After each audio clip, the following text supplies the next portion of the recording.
Good morning, Zach. Hello. Welcome to episode 226. It's great to have you. How do you know this? Who was on episode 26? That's a great question. I don't even know who's on 228, 226. Can't remember. That was last week and next week. I remember. It's been 8 days since the Earth Cup. How are you feeling? Yep. It's hard to believe that it's already been over a week. I was thinking about that on my run this morning. I was like, gosh, so many sleepless nights leading up to that event, just making sure that everything was right. It's just a big stage. You want to elevate your game, and there's just no room for error. And how are you feeling now? A week later, knowing all those things that you just said. Are you feeling good? You feeling bad? No, I do feel good. And I think, you and I were backstage, Emmanuel was backstage, James was up in the control room. So we were in the middle of all of it. We saw everything that was happening. Perhaps there was someone that went on stage and made a speech that wasn't in the script of the show, but so we saw all the things that were happening. That is not fake news. That is true.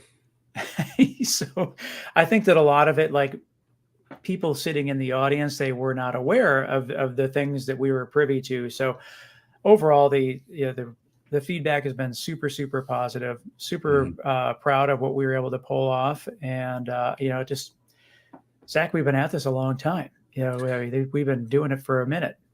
I believe had I been on stage at that point when Rando gets up there and Kanye West up the Taylor Swift on there, you're not supposed to be on stage, I would have said something. I would have made a comment on it had it not been 20 more minutes until we got on stage.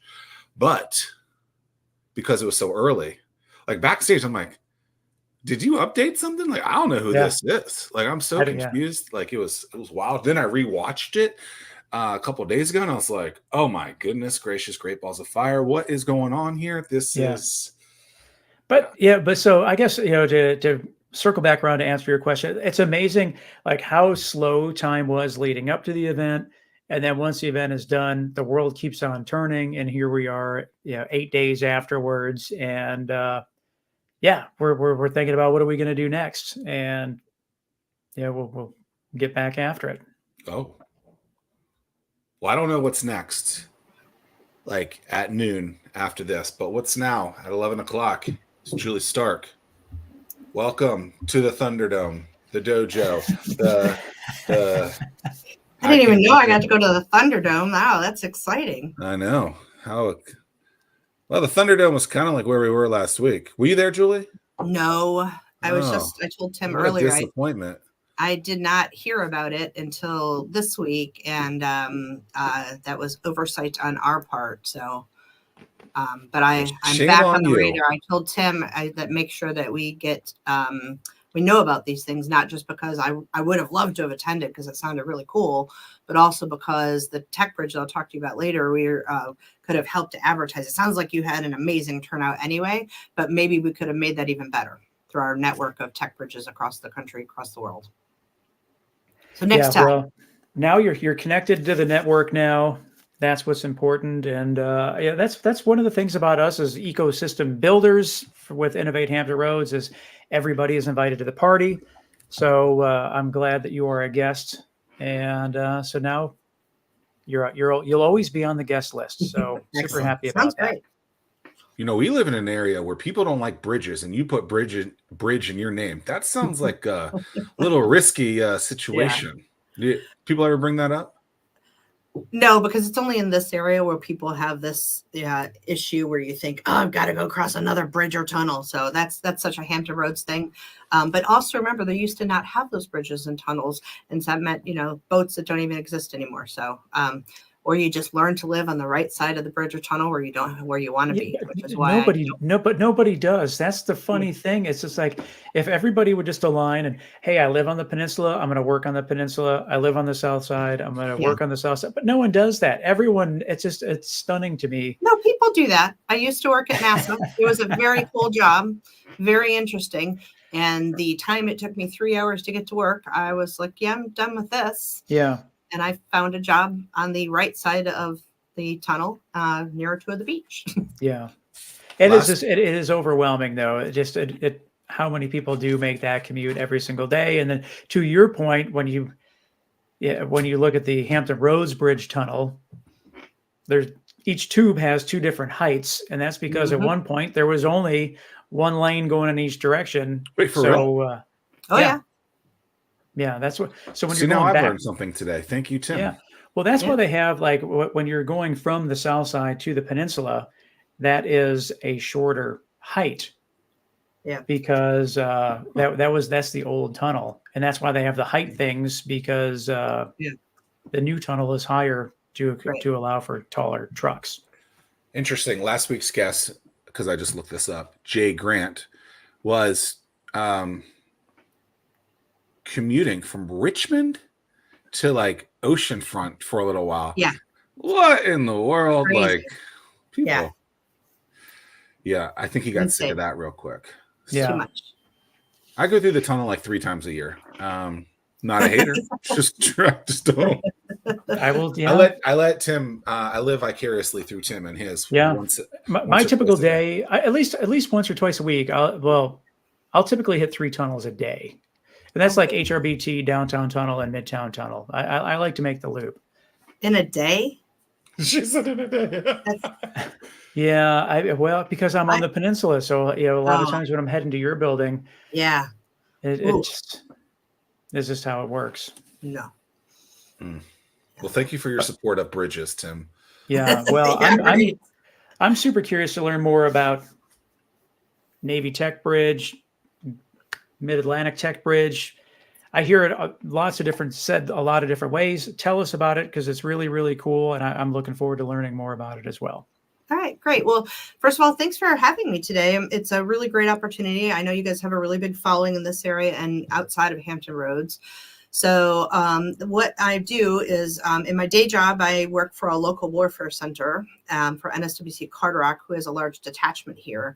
So the 3 people that run what's called the NavalX Mid-Atlantic Tech Bridge are myself from Carderock, and then Gerald Walker, who is from NavalX Atlantic and has a detachment here in Hampton Roads, and then Joanne Pelcher, who is the chief scientist, so my counterpart at a different naval organization that's at DAMNIC activity. And what we do as part of, it's a division of NavalX, which is a department within the Office of Naval Research, which is the largest funding organization within the Department of the Navy. Only a few organizations have a bigger budget for research, development, S&T sort of things. And so NavalX is what's called the the accelerator department of the Office of Naval Research. In about 2019, the then Secretary Hondo Gertz, who had been instrumental in setting up SoftWorks and some different things, said, we really need this for the Navy. We need a way to get technology into the hands of the warfighters faster. We need to not use these traditional acquisition methods that's really keeping us from getting the best possible resources into the nation's warfighters. So from this evolved into the Tech Bridge network. So the particular Tech Bridge in our area in Hampton Roads, is the Mid-Atlantic Tech Bridge. And we're not real tight on what particular area we cover. So yes, primarily Hampton Roads, but doesn't mean we don't meet with and talk to companies in other parts of the country. Now, there are 18 tech bridges throughout the world, too, in other countries, in fact. So on a lot of them, we have some kind of overlapping geographic ecosystems, and it's not a competitive thing. We're all working together to try to accomplish the same goal, which is to be a super connector, to connect maybe non-traditional partners, companies, organizations, smaller academic institutions that don't have any clue how to work with the government. As you may have heard, it's pretty challenging sometimes to work with the government, getting funding, understanding it, how you do things, the rules, all the different codes and that sort of thing. So a huge part of what we do is to identify those non-traditional partners, to teach them how to work with the Department of the Navy. So the Department of the Navy, that means Navy and Marine Corps. But in essence, that also helps them to work with all of DOD. So to that end, a lot of what we do focuses on things like small business seminars and workshops. We have a lot of tools and resources that we've developed, many of which are on our Mid-Atlantic Tech Bridge, or what we call the MATB LinkedIn. So we have a lot of resources to non-traditional partners. And by that, again, I mean small businesses, smaller academic institutions.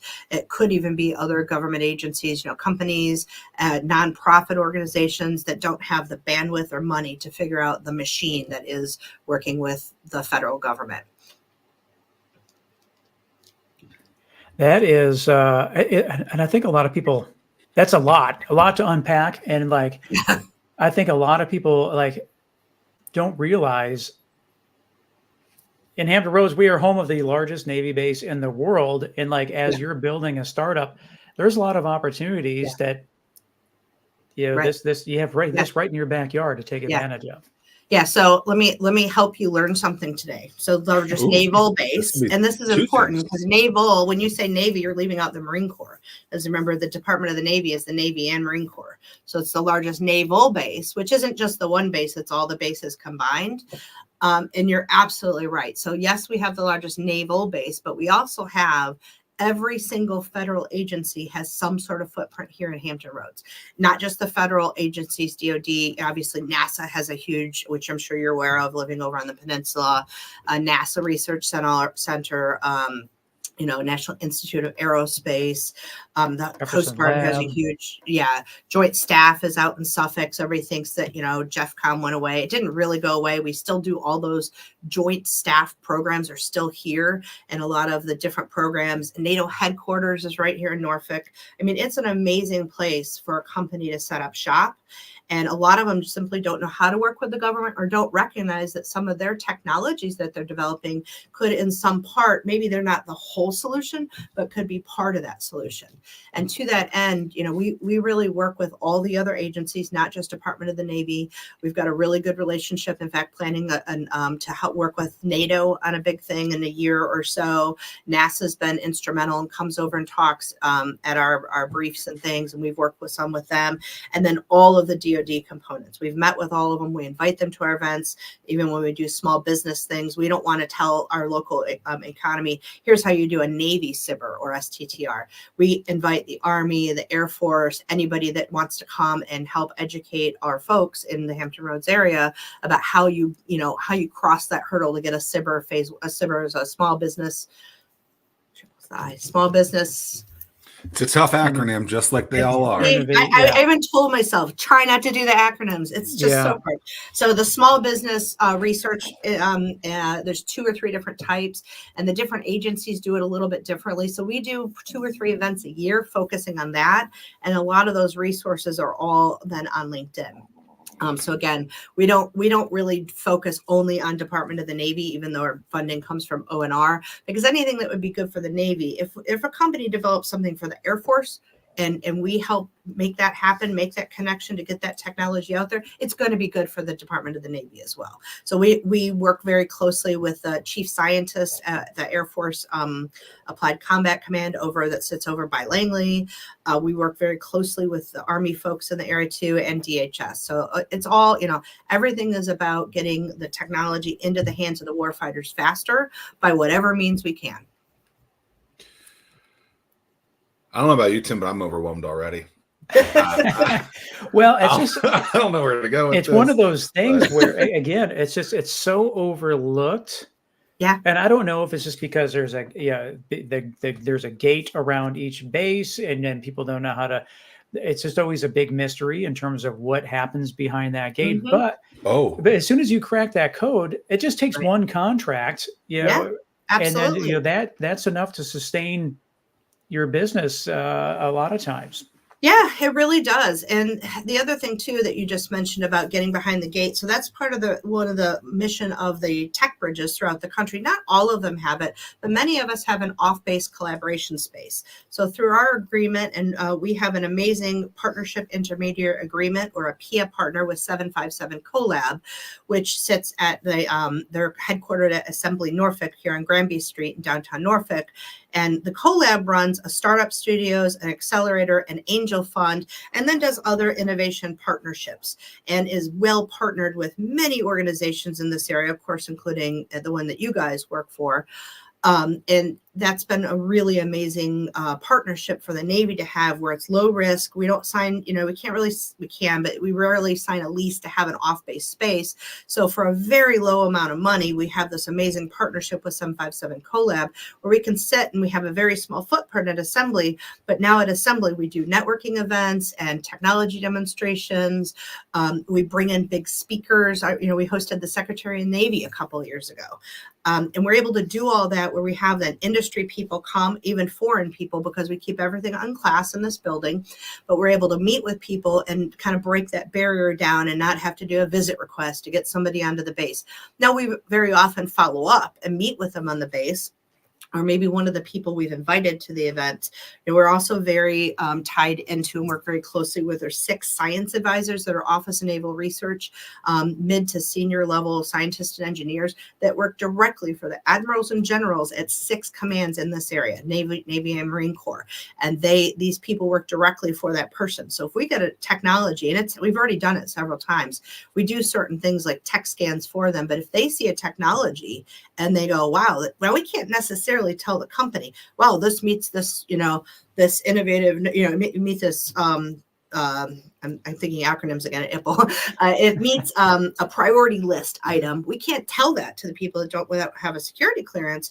But if we see a technology that we know fits into this gap and can meet that, then that person can then take off with it and go straight to their admiral, general, chief of staff, their civilian SES, and put money on it very quickly. And we've done that multiple times in the 2 years we've been working on this effort.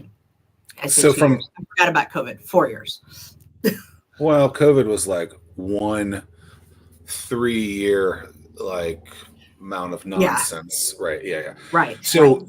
Yeah. So the reason you're in that building is you go in, you hear, you're surrounding yourself around some of the other companies. And when you see something that makes sense for you guys, you try to bridge that gap between the government, which allegedly is easy to work with or difficult to work with, however way you want to do it. So you just make it that's one way. Yeah, okay. That's one way. So because we work with 757 Collab, much like Tim, I've become a mentor for this. So sometimes I've looked at things when they see things that are startups or accelerators that might be of interest to anybody in the DoD. We make those connections. There's been some of that have gone through the startup or acceleration cohort that we have made direct linkages to them to talk to the right government people or help them. So that's just almost like an ancillary duty of us, ancillary benefit of us being here aligned with 757 Collab. So 757 Collab actually runs a lot of our program. I say a lot. I run through the building, or my colleagues, the other directors, run through the building. We're like, this would be a good idea. How about this? Can we do this? And then Eileen and her team at 757 Collab or 757 Accelerate actually do the programming. So they have 2 people that are on their team that are previous military that are our main liaisons that help us do everything. All of our events, our programming, our activities, they really make it happen. Now we do some of the work, like we have to do the high level invites, Secretary of Navy and anybody like really high level. We've had vice admirals here recently that, gave a talk.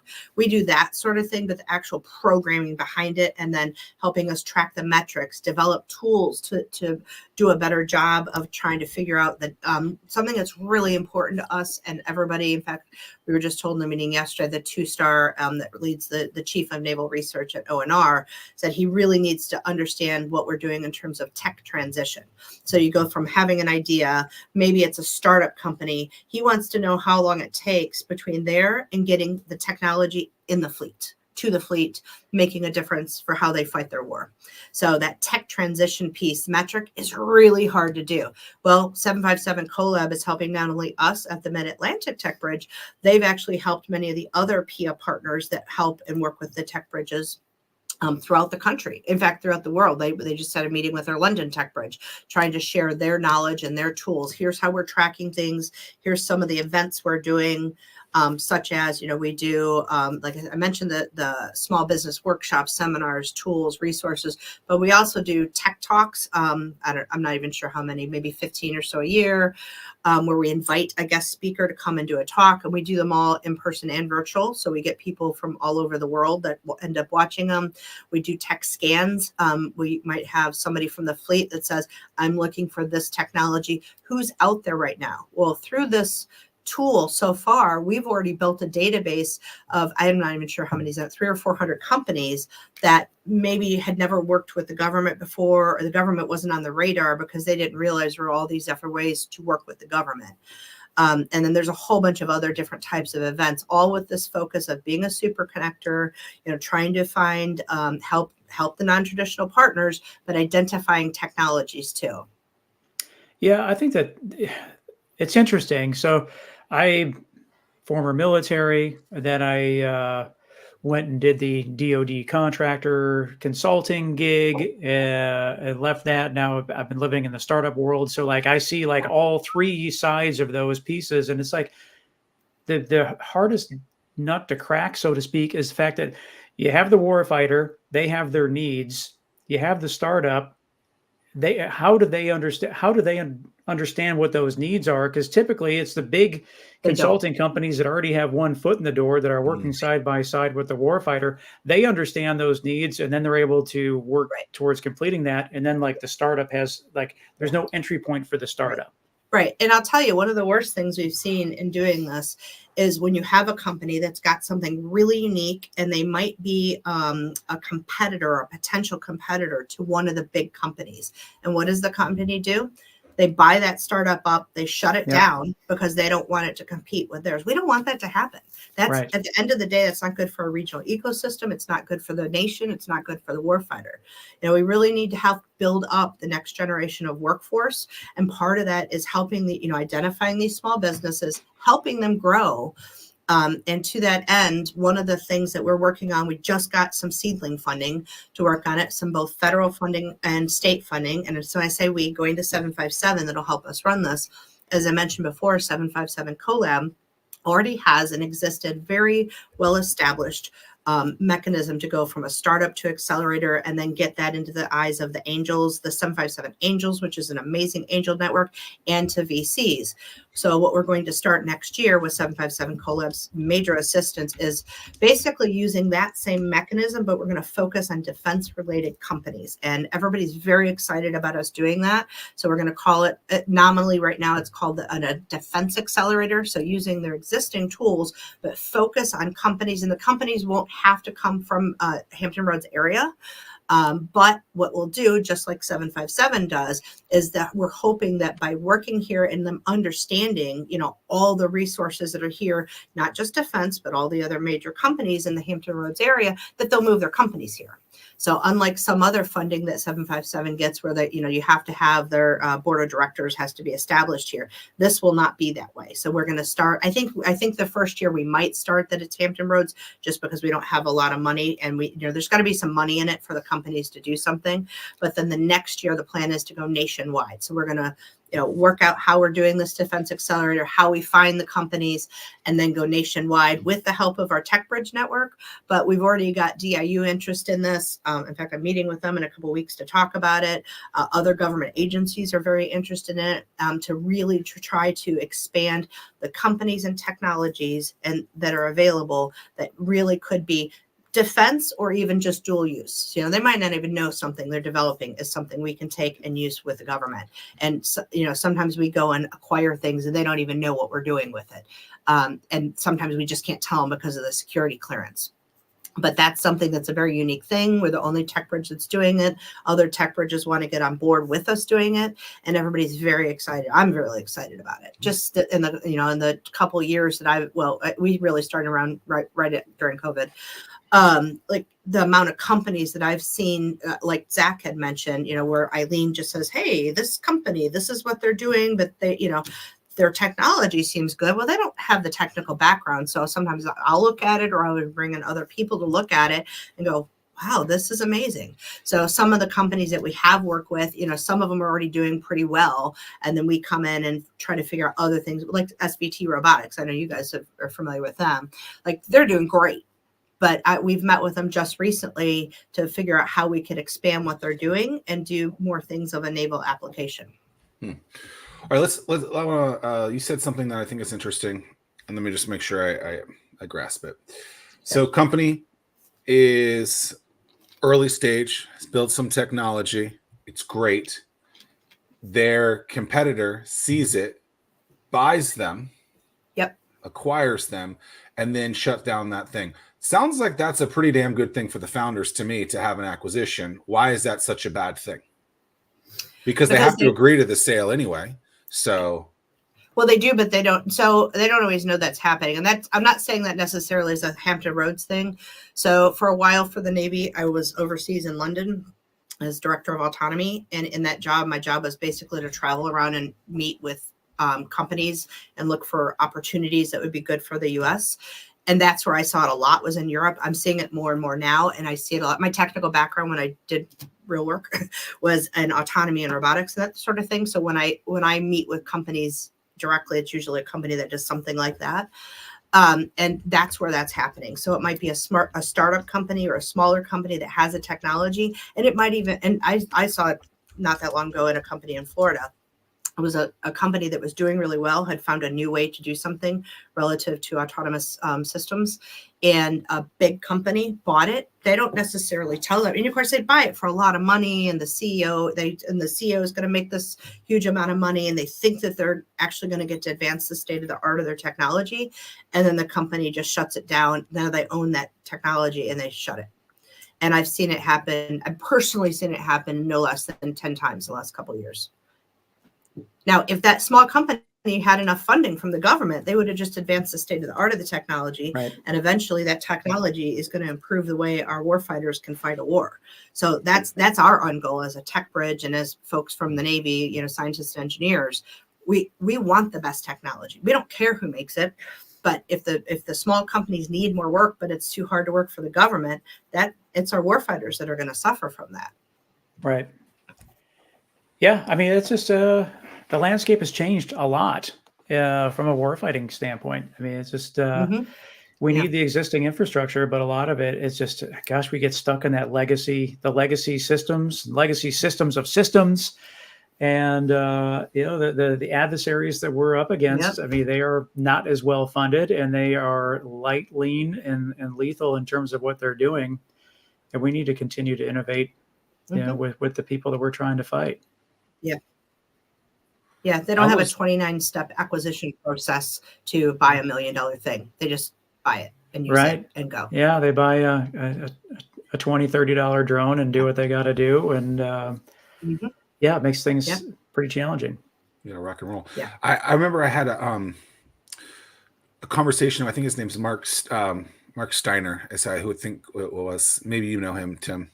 I think he pitched at Start Peninsula. He was working at a retrofit of boats, of ships, and he told me this interesting stat. So it's like the ships get out there, I think it was as soon as they get out into a port, into sea, they're already 10 years behind on technology. And so then you already got to immediately, because it took them so long to build it, that the tech that they're throwing in there is then behind. And I just thought that was so crazy that here it is, this thing, we're finally getting it out, but it's not even close to being up to date on some of the insides, if you will. And that was just an interesting stat. I don't know if that's improved. I probably talked to him about that 8 years ago, but it's crazy. No. So that's not really my technical specialty, and I don't typically work big ship stuff, but I can tell you that anecdotally that I know that it has not improved. Wow. And part of it is acquisition. Part of it is, you don't have to have the biggest, shiniest object for it to be effective. So if what they're doing with the big ships is effective, sometimes there's a reason to try to improve. And I'm not saying they're not constantly trying to innovate within the big ship world. But, and again, this is not my technical specialty. My command, I'm the science and technology manager for combatant craft. So that's what I currently know. But I certainly hear that from other colleagues. And I would guess 10 years is a modest estimate of how far behind they are. In my world with dealing with smaller maybe craft, 15 to 20. maybe. So they're still using flip phones with SD cards and Morse code, and I get it. I don't think they're really using Morse code, but they do still use it. They do still get trained on it for periscopes on What's submarines. the thing where you got to take the head, the thing to talk into and then to listen? A microphone? No, you know what I'm talking about, like the old school. I'm not doing. Yeah, old I don't crazy know. phone operator. I'm not sure. Yeah, I mean, but all that to say, though, I mean, like, is there? Because I get it. Like, there needs to be. You have to de-risk bringing in anything new, but yet you have to innovate as well. So, like, are things changing in the sense of there's a greater appetite to introduce risk? Yes. Absolutely. And that was part of what Secretary Gertz, his initiative, and it really did. The idea was to change risk in lots of different ways. So we have some different contracting methodologies that we were not previously, maybe they existed before, but we didn't really use them, such as other transaction authorities and, like really leveraging PIAs, our partnership intermediate agreement, like we have with 757 Collab. The stuff we're doing right now with the Tech Bridge, I think I've worked for the Navy for almost 20 years now. I don't think we would have been able to do it 10 years ago. So risk in terms of getting technologies out there. And part of the reason the Tech Bridge was stood up was to try to mitigate some of that risk. If we want to demonstrate a technology or have it like a technology collision where we identify two companies where we realize, wow, you've got this, that's great. You've got this technology, and we introduce those companies recognizing that if they put those together, they can address a gap of something we don't have. That's something we really didn't do before, and we do now through things like Antex, naval exercises, and the Tech Bridge Network. Again, 18 of these things throughout the world, 2 overseas, and a lot of us are using things like other transactional authorities, which is a very different contracting methodology than we've ever used, where it would take 6 months to get something on contract. Well, small companies don't have time for that, especially if it's a small amount, 100 or 200 or $250,000. That's a lot to a small company. It's not a lot to the government. But if it takes 6 months to do it, that company could be under by the time that money comes around. That said, what is the typical SBIR sitter timeline? Like is there like submitting for an application for a phase 1, for example? Is that something that happens once a year, or is that something that happens multiple times a year? How does that work? I knew I was going to get a question that I have absolutely no idea, and that is one of them. Fine. And I should know this because we've. If it makes you feel better, I don't even know what the acronym he said was. SBIR? Like, what are we talking about here? Small Business Innovation Research. I did think of it. So what I do know is that every agency has their own SBIR methodologies, and we have. If you look on our LinkedIn, we have a thing that's got all that information. So the Department of the Navy does it one way. The Small Business Office within NAVC does it pretty much the same way as the Navy and ONR. In fact, we have a person that's part of our team that's funded by the SBIR office. And if Sean was here, he could probably tell me that. What I think, let me guess, is that it's slightly different for every agency. I believe that the Air Force does it faster, is what small businesses have told us. NASA now does their own SBIR program, and I believe their process is even about the same as ours, but I'm not really sure. But it's not quick. I think it's, if I had to guess, I'd say a year, somewhere along the line of a year. Because that's one of the pain points that we have found with the companies that we work with is that you get your application in for a phase 1, you get denied, and then like the answer is, well, apply again next year, and it's just like so few companies have 15 months of runway to even have the opportunity to resubmit. Exactly. Well, and it's even expensive for companies. When we do these things like an Antex, Advanced Naval Technology Exercise, that's where any company just submits. And if they make the cut, they can come and demonstrate. And then you get a lot of government people that look at it. And then there's one day where you have all the admirals and generals and SESs, which is like a civilian equivalent of an admiral. So the decision makers, the big decision makers, come this one day and look at everything. It costs a lot of money for companies to do that. And especially if it's in Hawaii or Florida or, depending on where, if they've got to get their equipment there. So if there's not money at the end of that and it costs them $50,000 to be there, that's not value added. That's not enough ROI for a small company. The big wigs can do that and show off their stuff, SAICs and those good companies that we work with and have happy partnerships with. But the small ones, we can't. So again, One of the reasons the Tech Bridge was established, and we all have these off-base locate, not all, I think about half have a good off-base location, and we focus on doing things like that. It's lower impact, lower ask for the companies. So we, focus on the regional. Well, if I see a company here that's got something that I know is something that my colleague in California just asked for, I make that connection. But they don't necessarily have to go to California. Maybe our guys from California will come out here. So when we have big events here, we often have, we're going to do a technology showcase last year with another one of our partners, the National Center for Manufacturing Sciences. So that one, we're hoping to have 100 companies that come and do technology demonstrations. We'll invite people throughout the country, and we'll do some virtual things. So there'll be a huge amount of people that are from the Hampton Roads area, and we'll have some virtual component where other people can see those technologies as well. So it ends up being a lot less money for the smaller company. And I say company, I should say organization, because we have nonprofits and even academic institutions that will do that. But then they get a lot of visibility. So it's a lot of bang for the buck to that small organization. Knowing some of the challenges that you've talked about over the last 35 minutes and 10 seconds, minus the 3 minutes that Tim and I did as an intro, which is 32 minutes and 10 seconds. Quick math. Thank you, Elevate app. Now I lost my train of thought. No, shut up. No.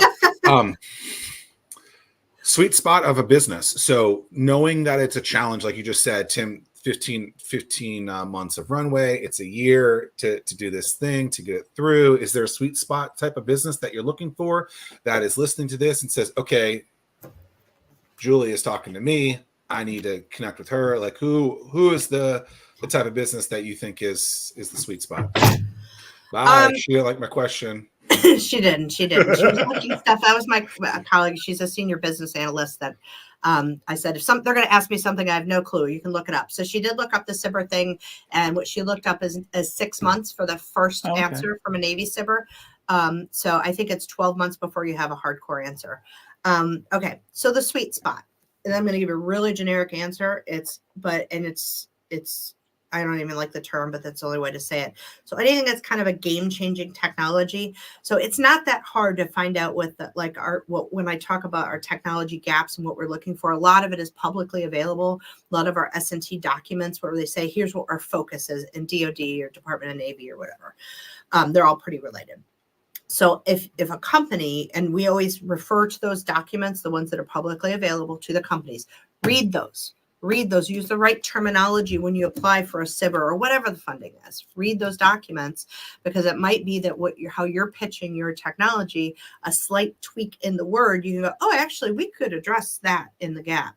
So the sweet spot is anything that addresses those gaps. And you can drive a bus through them. They're a little bit nebulous because they're, publicly available, which means anybody in the world can read them, and then we know they do.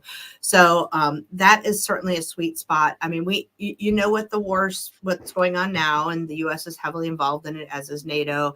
We all know what other ongoing threats are in the future.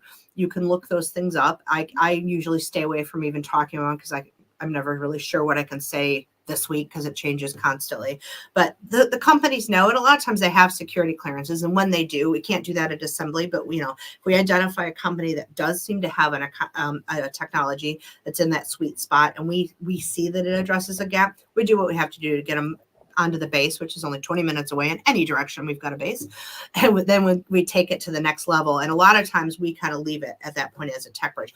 I might still be there if it's so the 3 directors. The other cool thing is that we all have a very different technical background.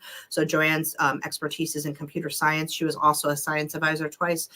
Gerald, his expertise is in cyber, and then mine is in autonomy and robotics. So between the 3 of us, if we don't have the technical expertise, we can reach to somebody within our commands or somewhere within our network to get that, to try to identify. So if we see something that looks like it might be hitting that sweet spot, we'll take action to move on it as quickly as we can. What's the best pathway for a company? Is it to make contact with you? Is it to meet up with a prime and establish a prime sub relationship? What do you think is the best pathway? Okay, so that is a great question. So we do this other thing called Well, there's two ways that I recommend. Not to contact me directly, because I'll tell you, at any given time, I probably have 10,000 emails in my inbox. It's horrible. And I'm trying, but that's just reality. Yep. So it's not like I might not respond if somebody emails me, but I wouldn't go that route. The best way, we have two really good ways to do that. First of all, I encourage everybody to go onto LinkedIn. Everybody uses LinkedIn. Look up Mid-Atlantic Tech Bridge on LinkedIn. And that is a great way to do it. And look at our previous events and activities. And we've done a really good job of, you can go onto our YouTube channel and you can actually watch all the previous things. Most of them are recorded. The other thing we have something called Meet Them at B, which again, you can find on LinkedIn. I actually have this little card. If I put up a card with a QR code, can people see it and scan it? I don't know. That's a great. Let's try it. Boom. So there's 2 QR codes there. So if you put, can you see it? Okay, now I can't see it. Okay, I'll just, there we go. So QR codes. But you, again, go to LinkedIn, you can find it, Mid-Atlantic Tech Bridge. So the Meet Them at B is a really cool thing we just started about a year ago. And what we do is the company puts in what their expertise is, what technology they're working on, where they're located, a little bit of information about it so we know if they're a small business or a nonprofit or academic or whatever. And then they write like 3 sentences about what their company is. And then we set up these meetings. It's, I think, twice a month on a Wednesday afternoon. And one of my interns organizes it. So he'll interview the company, make sure they're legit. We look them up, make sure they're a legitimate company and that sort of thing.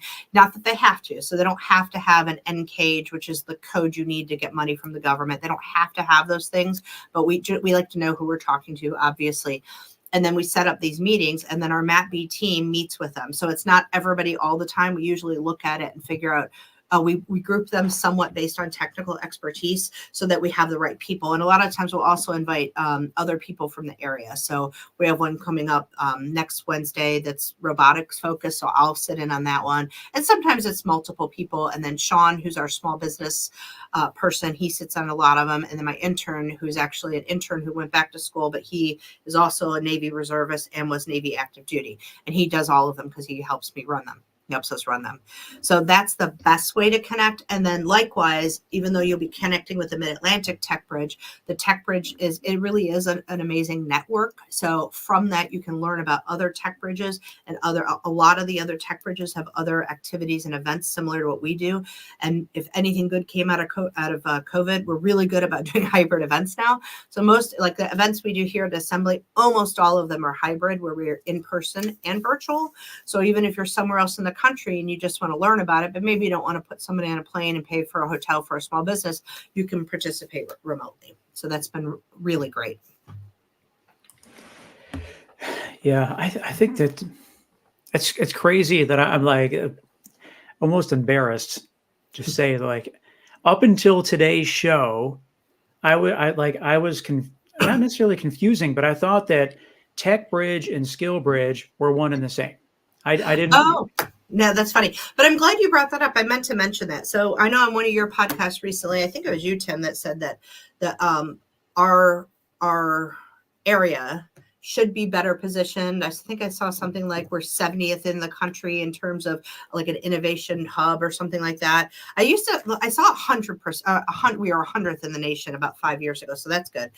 But to that end, so one of the things we're also doing, have grown with the help of 757, is the Skill Bridge network. So Skill Bridge has been around forever. And that's something where somebody's in the military, they're active duty, they're getting out of the military, and they may or may not have the right tools to work in the government.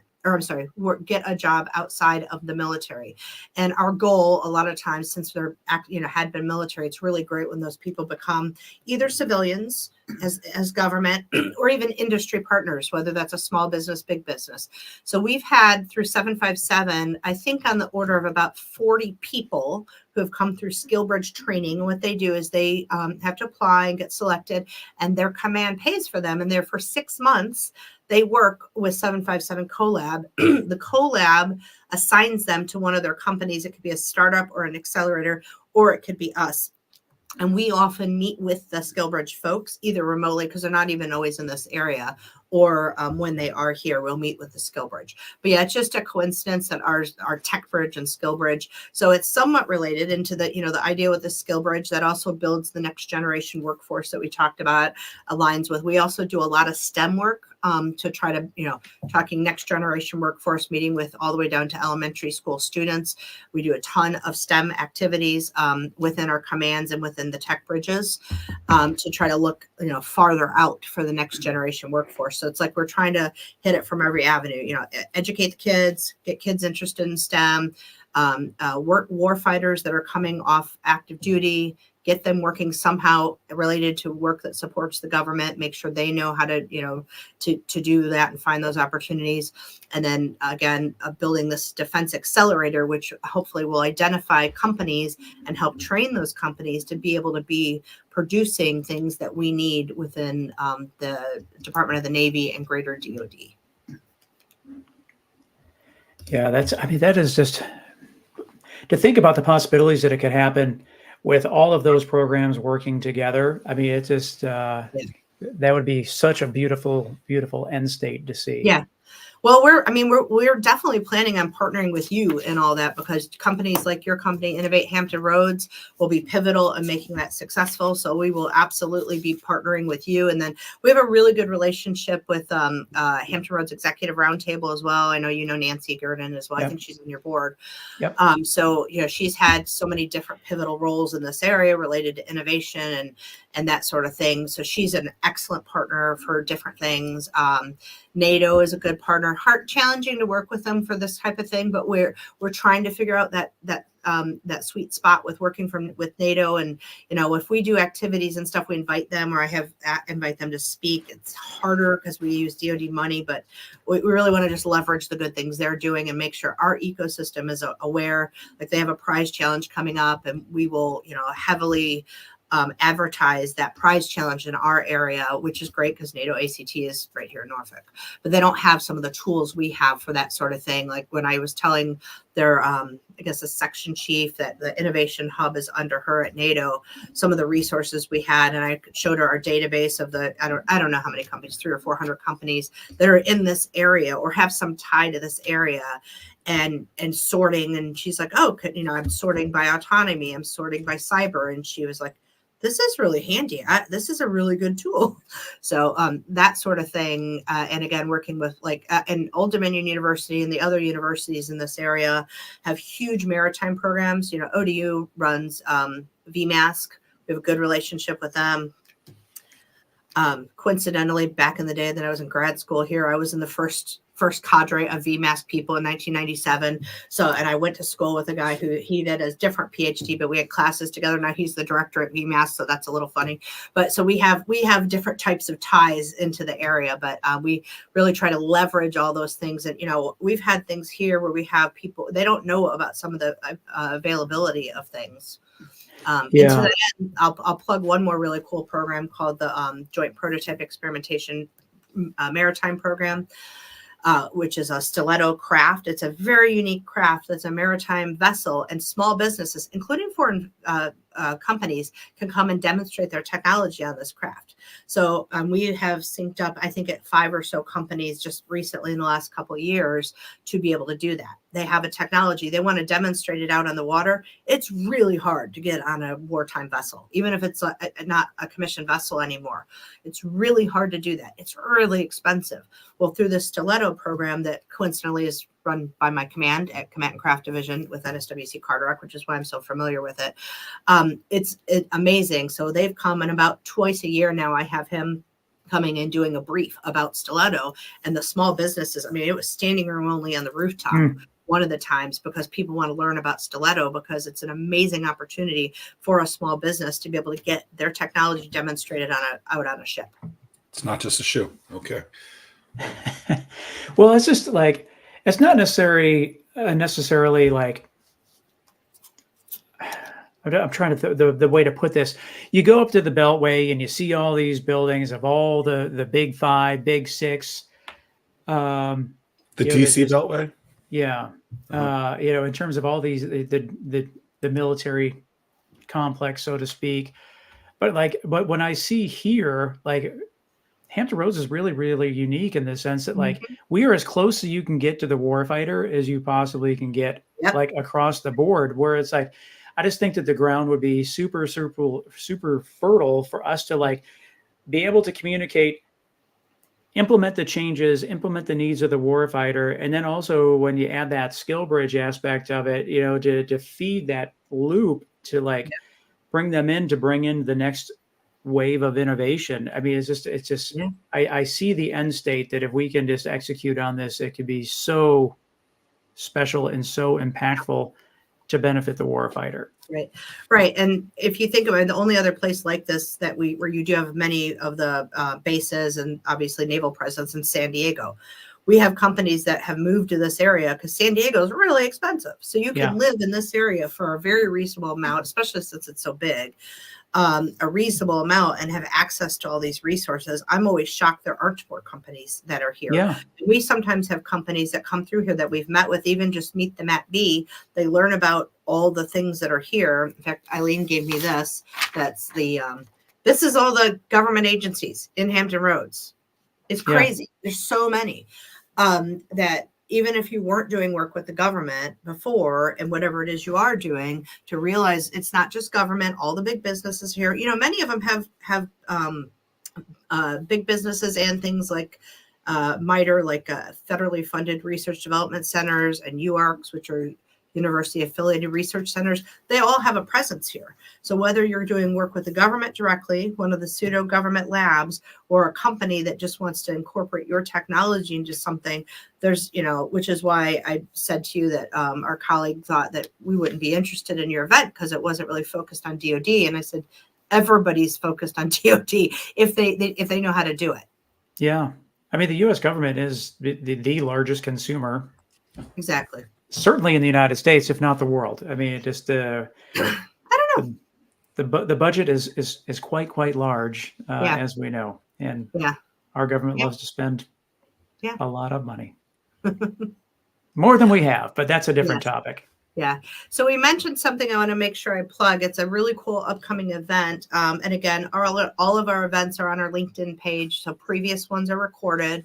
I really encourage the small businesses, and I'll start leaning on you more heavily, Tim, to help us advertise these to get the word out. We have pretty good attendance at most of our events, whether it's in person or virtual. But we're doing an OTA, Other Transaction Authority workshop here in September. Kelly, will you look up the date? It's September 19th, I think. Yeah.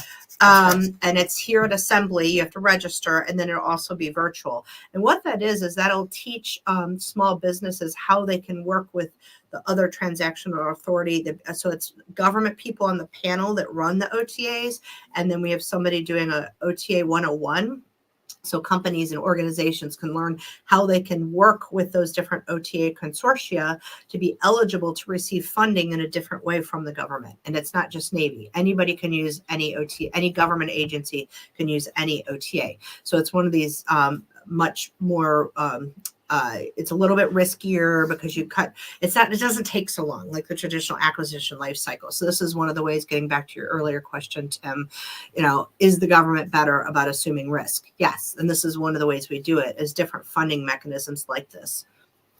Well, we have producer Emmanuel in the background, and we'll just a note to him that to make sure that the LinkedIn link is in our show notes. So everyone that is listening, just go to the show notes and to make sure that they can get connected to you through that link. That's great. Thank you. Are you from here? No, I'm from the Chicago area, but I've lived here for 30. I have to think about how long I've been married. I couldn't remember if you said that you lived in Chicago or you're from Chicago. Yeah. I got lost in the acronym soup. That's what's been going on. Sorry, I tried so hard. I haven't lived in Chicago since I was about 20, though. I've been here a long time, and I've lived here the whole time, other than the 3 years I went overseas for the Navy job, and I lived in London for 3 years. But I kept my ties. And that's here. where people are stealing people's businesses and closing them, but they're getting a check. Actually, I didn't see it in the UK. It was when I was in that job. I traveled all over the world. I traveled to a different country every week, so I saw it there first. And maybe it's because there in Europe, like companies are not so closed up about talking to you. They would just be like, oh, this happened. And now they would tell you all the details. Here, when that happens, it's only because maybe I know the CEO, and I just assume it's happening more because when I know of times it's happened, it's always like a robotics thing or autonomy or something like that. Cause that's the people I know from when I did that kind of work, when I do real work. So I presume it's happening in other ways too. Roger that. So do we have an acronym cheat sheet, or how does one? It's like a foreign language. I mean, like, to me, thankfully, I've been able to hang because. Did I use that many acronyms? I was trying to say. I think I was wondering if we were. To me, it didn't, because it just registers. But yeah. I tried hard. I don't even know. Like I would think at least 117 would be the betting mark. Like I did not use 117. The thing that I really appreciate is I like it when there's an acronym within an acronym. Oh, I hate that. Oh my gosh, NASA was the worst at that. When I first worked at NASA, acronyms. NASA paid for the last couple of years of my PhD, and then I did a postdoc there. I had the old school Palm Pilot, and I had an app on there where I could look up the acronym, and I would sit there in a meeting, look, because they're acronym with an acronym with an acronym. So I would be so I could follow the conversation, and I'd be looking up the acronyms on my little Palm Pilot app as a newer professional, just going, they're not even speaking English. So I try really hard when I give a talk not to. So I don't think, Zach, I don't think I did 117, but I don't know. Don't prove me wrong. We'll run it through the. I'm going to go through. We're going to run it through the AI generator, and we'll perfect. We'll see what it comes back with. Sounds good. A Palm Pilot. I haven't heard that in a long time. What'd you say? A Palm Pilot. That's the late 90s. Well, that's fancy. I had a beeper then. Yeah. I think that the path was Palm Pilot right to the BlackBerry. Yeah. Yeah, we used to have BlackBerries with the government. You had like the hard keyboard that you punched in. Yeah. We were actually kind of sad when those went away, and we're like, we have to have an iPhone now. Well, and so Zach, that's why I initially went to a Droid phone, is because like, as opposed to the iPhone, I wanted that physical keyboard that you could just slide out, and then. So wait, you didn't like technology then? No, I did. I like technology I can configure myself. Yeah, that was like my initial thing. At first was like, oh, Apple locks everything down, and I want to be able to. But exactly. And now you probably have an iPhone. See, they own me. They own the ecosystem owns me. And I've come full circle, and I have a flip phone again. How's that? But it's a Droid, but it's just small because I don't carry a purse, so I can. What is that? It's a flip phone. It's from what year? I just got it. It's my second one. It's a Samsung. It's a full phone, but it's teeny tiny. Oh, we're backtracking now. All right. But it has the same functionality. As old becomes new again. It's not meant to be a commercial. Oh, I was supposed to say at the beginning, these are the comments and opinions of me directly, and I do not represent the United States Navy or the government. I forgot that. Can you put that at the beginning? I also agree with that statement. Yeah. Okay, so you're bringing in these highly touted individuals into town, and they are super pumped to be here. And they're like, I'm hungry as hell, though. Take us somewhere good. Where are you taking them? So I live in Virginia Beach, so I don't know the good restaurant. Oh, you know what? Cobalt, right across the street from Assembly, is amazing. The second person that I've said that. It doesn't have to be right there. It could be anywhere in the region. Yeah. Anywhere in the region. Wow. Yeah. I don't know. Probably the Porch, because I can walk there. And it's right on the water, and it's amazing. And locally owned. A lot of people recently have been mentioning the Porch. Yeah. Okay. Yeah, that's a good one. So Atlantic and Pacific, if you're, when the tourists have not taken over. So only go down there and it's not touristy season. That's another good one. So fancy cocktails at Orion. I take people there for the view and a fancy cocktail. I have not been up there. Have you been there yet, Tim? I have not. No. It's like a Asian something flair is what I was told. Like Asian fusion, I guess. Yeah, Asian fusion. Yeah. Yeah, it's pricey, but you Do got you a know where really it good is though? view. It's in the Have you seen it? Marriott, Yeah, yeah. Got it. the new Marriott that's like on the Yeah, north end, right that is across a from the Cavalier. yeah, that is a nice Yeah, nice place. I dig it. I've been there for cocktails or dinner, but yeah. It's a nice during place to take somebody for a $17 old fashioned with a really good view, and they have a really cool covered little terrace that's open pretty much year round. I think I'm afraid of heights these days. Yeah, yeah. Then just don't go outside. There's windows. I think I'm even afraid of that.